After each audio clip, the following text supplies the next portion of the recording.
Welcome to the Forward Watch podcast on Yachting International Radio, where we navigate the ever-evolving world of yachting leadership. In today's episode, I'm joined by the incredible Joey Meen, a key figure in shaping the GUEST IAMI program, a training pathway that has set the standard for excellence in service and leadership within the industry. We'll be diving into the importance of guest training, why professional development is crucial for crew, and how structured learning elevates both service standards and career progression. Whether you're just starting in yachting or looking to refine your skills, this conversation is packed with valuable insights. Let's get started. Right, Joey, let's dive in. So you are so well known in the yachting industry and have been involved in so many projects. Can you explain a little bit about who you are and the birth of GUEST IAMI, linking that back to your current position?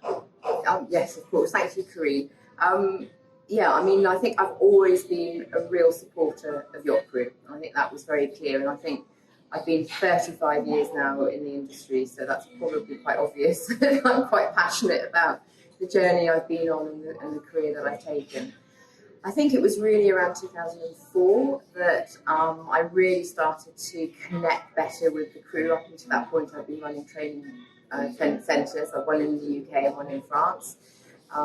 So I had a connection there from the education side, and I started Ask Joey in 2004, and that was helping deck and engineer crew navigate their way through the MCA's new qualifications, which were launched in 2002. And I spent a lot of time with individuals, many who are now captains and chief engineers, some who are retiring, but anyway, I was very proud of those years of just being able to give that advice and mentoring to so many people, because there wasn't really anything in place at all in our industry at that point. So that was my first, if you like, birth into looking at career developments and how I could assist and progress people with their journeys. I was part of the yacht qualifying panel with MCA, so I was very used to education and qualification development, because that was something I was part of leading up to that point with the deck and engineers. And I think it was around 2008 that I really recognised that we were really missing a trick with the interior training and the interior crew. I've always looked at the cohort on board of the departments. I've said it before, it's three legs of a three-legged stool. Each leg represents the departments, and without one, the other, all the show falls apart. It's not going to work. And I think if you really want, good operations on board and owner experience, which is what this is all about, the owner experience, we need to look after each department equally, and each department has its own vital contribution to the operations and is just as vital to the industry as each other. So Absolutely. That's how I look at it. Yeah. It's interesting because I spoke to a captain yesterday, and he disclosed that the training budget for the crew is $3,000 per crew member, but he said most of it goes to deck. And this really is a culture that is unfortunately still there, and I'm actually quite shocked that it's still there. And we're almost, we launched GUEST in 2013, which was a career path for interior crew, and I'll come back to that. But to respond to your question, to your observation, and as captain's observation, it is such a shame that we're not seeing budgets equally distributed across the crews on board, because everybody on board has a vital role to play. Agree, but I think it's because they don't see the importance of the qualifications for the interior team, hence the tickets to be able to achieve certain things, because there's a protocol to the safety that they have to complete these tickets in order to perform certain roles, that the money's allocated to them. So how can you highlight the importance of interior training, and if the interior team aren't trained, what is the impact and the knock-on effect of that? I think that's a very good question, Karine, and I think that comes back to what we've developed. And we developed it with, I don't know, there's about 48 people on the group, and it took 5 years to build the program and put it together. It's a progression path from introduction, advanced management. I mean, we've steered into other areas now outside of the interior department with GUEST, but for the interior, we were very focused on not just the technical skills, very focused on the meta skills, the soft skills, which I think is 90% of what we see from the interior department. I mean, the technical is the performance. But also embedded right through that is health and safety. I mean, there are issues on board for interior crew as well who need to understand their own welfare and well-being, and to protect themselves, whether it's working with chemicals, machinery, in closed spaces. There is actually quite a lot that goes on from the interior's point of view that needs attention when it comes to education. I think the value of the training is it speaks for itself in as much as you need to learn how to do the job you're being employed to do. And I think if you've got a salary basis, whatever it is, there's expectations from your employer. And those expectations are you can do the job to the standard that they're requiring. And particularly the individuals you're working with, and based on the fact that the interior crew are pretty much the front line to the owners and the guests on board, it almost feels like a nonsense that particular position hasn't been looked at as actually probably pretty fundamental to everything that we're all doing, whether you're a charter broker or a recruitment company or a yacht manager. The bottom line is the owner and guests, and if you're putting all your faith into the interior department who you haven't trained or haven't put any value on their training, really what you're doing is just putting an enormous amount of pressure on that department to be able to perform without you actually giving them any support at all, and yet expecting the industry to have this wonderful image and high level and performance, and the owners are going to be happy and everybody's going to have this great trip. It just doesn't. Even now, I'm sitting here reading it, just doesn't make any sense. Why that logic hasn't been applied to the training budgets on board. So tell me, the coffee's brewing. Given your knowledge with all the career courses, training courses for the interior team, what would be a fair budget for, annual training budget for interior per crew member? I mean, I don't think it needs to be even that much. I think, you can cherry pick the courses. The way we developed GUEST was very much short courses, so we aligned it with the way that the deck and tech courses are run through MCA and other flags. We did that on purpose because we appreciate crew haven't got lots of time off, and when they do, they don't want to be spending weeks on end in the classroom necessarily. Again, because our industry doesn't provide training time off. It's always done through the crew's own, often budget and or supported by the boat's budget, but also their own time is typically how this works. So we did bite size. The progression route is quite simple, I think, from the introduction level, which is very much based on entry-level crew who've never worked in the industry before. So it's a 5-day course if you want to do the whole package, and it includes everything from life on board, what to expect coming into the industry, who's who in the industry, acronyms because we have so many, CVs, health and safety, your own welfare, communication skills, etiquette. It includes all the technical skills in the interior department, right through from service to housekeeping. So it's a very comprehensive course, but it is at an introduction level, and it's done on purpose because we don't want crew A to spend too much money before they started in the industry on their education until they know they really want it. But we give them the fundamentals of what they need. So when they turn up, first day on the job, standing there ready to go, they have a really good idea about what to expect, what their life on board is going to look like, what the expectations of the employer are, what the expectations of owners and guests would look like, and what their role, where they fit into the hierarchy on board, with the hope that then there's some mentoring to bring them up to a more advanced level to then start doing the advanced training. And again, that's very cherry-picked. They can do, they can focus on housekeeping, they can focus on the service side, they can do the whole thing. There's specialist training in there as well, so if your boat has, for example, into the cigar side of things, there's a cigar course. If it's very heavily wanting you to do more on the mixology bartending or wine, floristry, there's all of this included as well as the extra courses. But the core courses, the core training is very much about the operational side, and that's how to manage the teams, how to manage that environment, how to manage the administrations in that department, from checklists, inventories, maintenance plans. So that's all in there. And again, it's all very focused around supporting that particular role at that level. And then there's the courses in the management level, and that goes up to leadership training, and then obviously the event management, location management, administrations, and it's very focused again on key areas that will support that role as the head of department on board. Okay.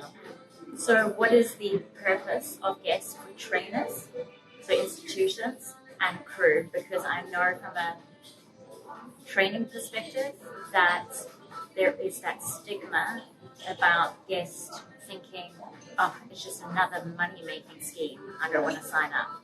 Yeah, I think the problem is we've got far too many. I mean, no offence to anybody, because I'm sure some are really good, but there are a lot of pop-up schools, as we term them. And I think the difference between that and an accredited training provider is that the accredited training provider works as a team within the organisation. So everything that's delivered within the content of the courses are on trend. It's agreed across the board of training providers, so it's something that's then got a standard to it. We update it, we review it, we get feedback from the onboard cohorts and those doing the courses to make sure that what we're teaching is what they want at that level. It's not extended to the point where we're ripping people off to do more than they need to do, or you have to do these courses to get this job. It's nothing to do with that. It's actually all about supporting their role. It's giving them the confidence and empowering them to be in those positions and to start looking at moving up the ranks. And I think that's one of the most important parts of what GUEST does, is it supplies individuals with enough information to get to the next level and then enough information at the next level again. So it's very gentle, it's very progressive. There's a huge amount of support for those that come through the training providers. Again, we work very much as a team. We have, 35 training providers across the globe, and everybody's delivering something slightly different, so there's a lot of choice for people.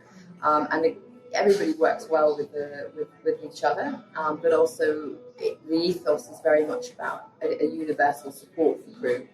And I think that support is throughout their career journey, and they have a lot of professional advice coming from those that have the experience and knowledge to be able to impart it. And I think that separates us from the training courses that are popping up left, right and centre with people delivering all sorts that's not checked or has a standard. We have no idea where people come from. We had somebody not long ago applying to become a trainer, and they've had 2 months in the industry. Well, of course they're not going to cut the mustard. Yeah. So, if you don't know, if you're going through your Instagram or your Facebook or your online thing, who you're actually speaking to. And I think the confidence from the industry's point of view, from the crew's investment point of view, whether that's time or money or just to gather resources, go to a professional, go to people who are actually accredited, and have that back-end support as well with what they're doing. Perfect. Yeah. You mentioned meta skills. Yes. What do you think are the most fundamental meta skills to have as a crew member? I think the ability, the communication is clearly the top. You have to be able to communicate. And I think, again, that is something that you would feel would be quite obvious to most people, that we were able to communicate, but we're communicating with different walks of life, different cultures, different nationalities. We're communicating with peers, with bosses, with owners. So the skill sets actually for communication in the onboard environment isn't just your normal average communication requirements when you're in any other environment. So I think communication is one of the most important skills to have, to learn and to foster, because I think with anything, particularly with leadership training, it's something that's a growing block that you have to start, you have to invest in yourself and build. The other meta skills for sure, I think, general skills such as, an eye for detail, having an awareness about yourself and how you present yourself to others is really important, particularly with the onboard environment again.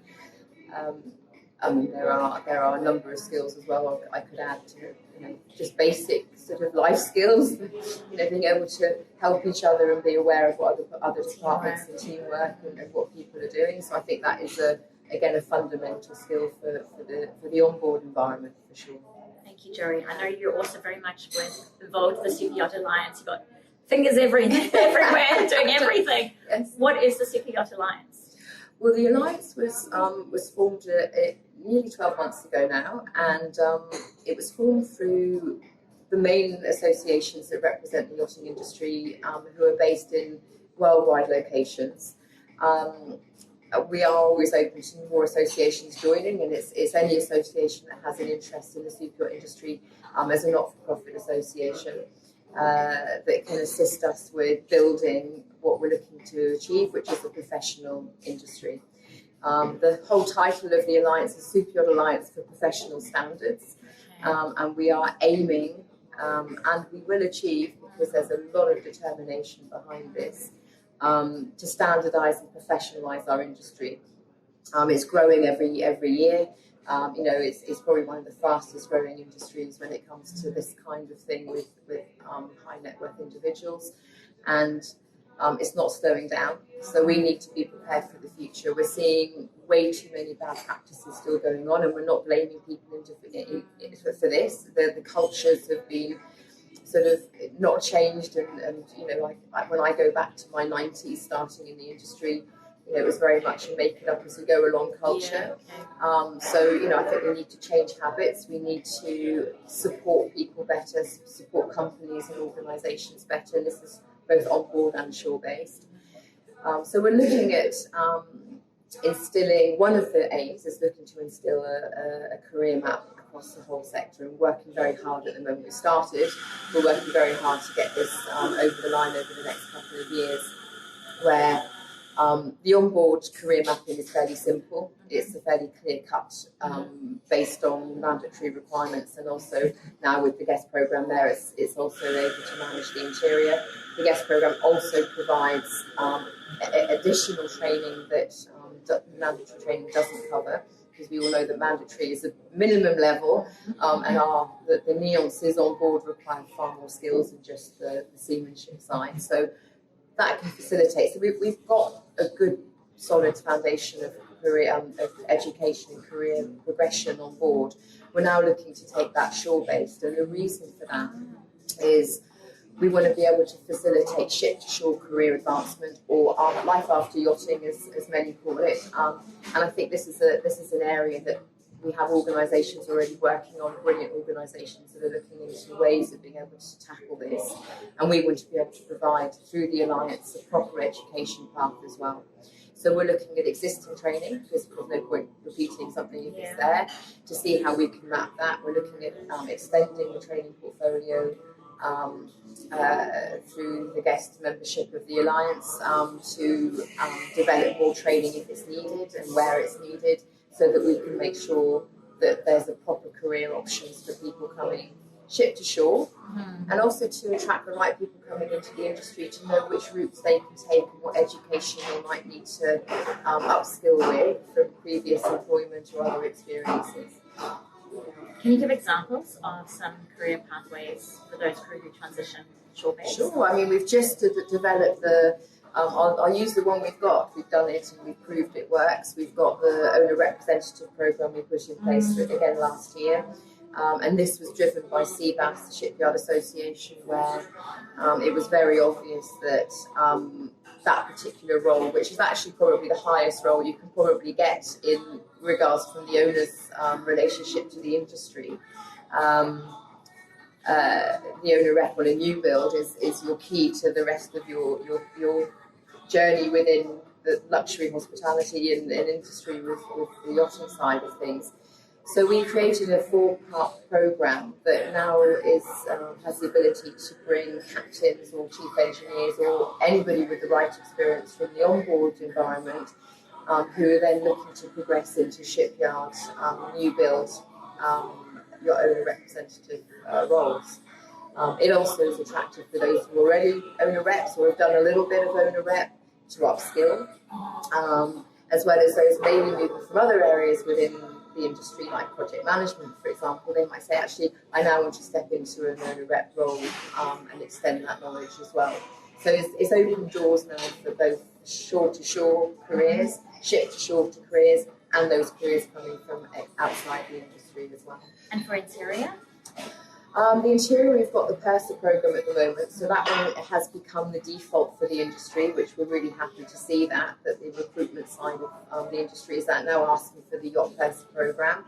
That one's been available. I think we're now coming into our 7th year maybe, that's a really important course. In fact, we get a lot of captains doing the course as well, because if they don't have a purser on board and chief officers, the content is exactly what they do on a day-to-day basis, and unless they're taught on board and have that mentorship on board, they might miss a few things, so that's all there. But that also is progressing people to maybe come into other parts of the industry, certainly within the yacht management side of things. The knowledge learnt through the purser program, as a captain would know, or chief officer would know anyway, all those skill sets, all that experience totally leads into a really nice shore-based role in the yacht management or other. There's lots of others we're looking at as well. Fantastic. What do you require or would love to have from shore-based stakeholders to support professional development and training within the industry? I think I'd love to see shore, but I think we're seeing it actually. So I think there is a step towards it. We are seeing some companies really start embracing education as the way forward. And I think anyone that's looking to, who has set their goals for the future of what they want their career to start looking like, it's always about building blocks. And the building blocks don't just end with experience. You have to build the blocks with training. Leadership being probably the most prominent one, because if you can start some leadership training early on, so the first minute that you're actually charged with looking after individuals or teams, you're able then to manage that environment and then start building on it. And I think if we can instill that through the shore-based roles as well, and ask the shore-based companies to start investing in their personnel in their own companies on leadership skills, I think that's really vital to the future of the industry, to make sure we've got the right leaders in place, and that it's a seamless journey. It should be a seamless journey. I think from the shore-based roles, looking at the onboard roles, I would really like them to start supporting better the roles of the interior, as we spoke about earlier. I think there really needs to be more value put on to those individuals that have those jobs. You're progressing quite quickly through the interior department because it's a shorter career for many, not all, but for many. And I think you lose time very quickly if you're not investing in the skills that they need, the technical skills that they need, and particularly again coming back to the leadership, I think that is essential. The minute you step up into a second stew or third stew even, you're leading somebody, and they're really precious skills to be learned to make that onboard operation more seamless. So I think if we want our industry to thrive, and every shore-based company is totally 100% affected by actually that yacht performing, because otherwise the owner might go and buy an island instead of a boat. Let's not lose the vision here. They have yachts because they enjoy it. Everybody's linked to that moment, and I think there needs to be a focus on that particular element of the industry more. Absolutely. Very informative interview. Thank you, Joey. Do you have any parting words? No, I think anyone career advancing and looking at options for their future, I would always say try and start as early as you can. I think preparation is absolutely key to what your vision might look like. I mean, there's always opportunities that pop up that might distract from that, and they may be great and they may not be, and there's always knockbacks. I mean, we all have knockbacks in our careers and other challenges, but I think if you can stay focused on what you want and adjust and realign your career path and journey to that point, I think you will always be able to succeed. And it's all about the research, and I can't stress enough, always get your information from a reliable source, always check out the right people to speak to. There's certainly enough of us out there. You've included Karine, there's so many people that work within the accreditation bodies, with the training providers that have got that accreditation there, that have got the knowledge and support behind them to assist individuals.